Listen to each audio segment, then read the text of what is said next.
अरे जी, मुझे गुस्सा बहुत आता है। उस स्थिति में सामने वाले को उल्टा सीधा कह देती हूँ। कुछ समय पहले पति के गलत व्यवहार से क्रोधित होकर मैंने नहीं, उसको बोल दिया। गुस्सा किसी का भी मंगल नहीं करता, ना अपना मंगल करता है ना दूसरे का मंगल करता है। गुस्सा में अपनी भी हानि होती है, हृदय जलता है, और क्रोध से गलत शब्द निकल जाए तो सामने वाले का हृदय जलता है। हमें लगता है जिस समय गुस्सा आवे उस समय मौन रहना चाहिए, दोनों दांत ऊपर नीचे के कस के दबा के बोलना नहीं, अगर बोले तो गड़बड़ हो जाएगा, नहीं बोलना और वहां से हट जाए। नहीं तो गलत शब्द, चुभने वाले शब्द और मारपीट, ये सब गुस्सा में हो जाता है। तो हमें लगता है गुस्सा ना करे तो ज्यादा अच्छा है। पति को कह दिया तुम भोगोगे, अगर राम नाम सत्य है तो तुम पक्का भोगोगे। तो मतलब तब से भजन भी रुक गया और डर भी हो गया पति के प्रति की कुछ ना हो जाए इनको। हाँ, नहीं, ऐसा नहीं कहना चाहिए, क्योंकि तुम्हारे राम तुम्हारे पति हैं। पहले तुम ही गलत हो, अपने राम को गलत साबित कर रहे हो। पति मेरे लिए भगवान होना चाहिए, पत्नी मेरे लिए अर्धांग होना चाहिए, तभी गृहस्थी चलती है।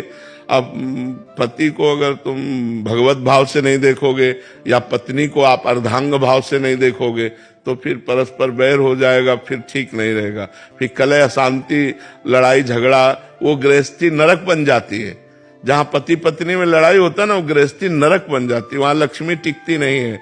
इसलिए हमें चाहिए दोनों को सही ढंग से चलना चाहिए, भगवत भाव रखकर चलना चाहिए। जब गुस्सा आवे तो चुप हो जाना चाहिए, गलत नहीं बोलना चाहिए। महाराज जी, मैं ऐसे कुछ गलत नहीं करती, वो छोटी छोटी चीजों में मतलब कभी कभी ऐसा होता है कि बहुत ऐसा नाराज हो जाते हैं। छोटी छोटी बातों में सहन करना सीखे। छोटी छोटी बातें ही बड़ा रूप ले लेती हैं, छोटी छोटी बातों में ही बड़ा उपद्रव होने लगता है। हम उसे छोटा ना समझे, चिंगारी को छोटा ना समझे। अगर फूस मिल गई तो वो ज्वाला बनने में देर नहीं लगेगी। क्रोध रूपी चिंगारी बहुत बड़ा अहित कर सकती है। इसलिए हमें क्रोध रूपी अग्नि को शांत रखना है। नाम जप करो, जब क्रोध आवे दांती पीस लो कि मुझे मौन रहना, बोलना नहीं है, हट जाओ वहां से। जो उपाय आपको करना हो करो, पर क्रोध ना करो, क्रोध करने से हानि है।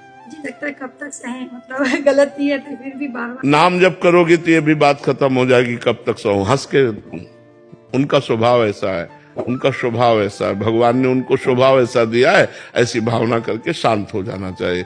हम सत्संग सुनते हैं, हम भजन करते हैं तो हमको शांत हो जाना चाहिए। वो सत्संग नहीं सुनते, भजन नहीं करते तो उनका ऐसा स्वभाव है, ऐसे चलना चाहिए। बहुत प्यार भरा जीवन व्यतीत करना चाहिए।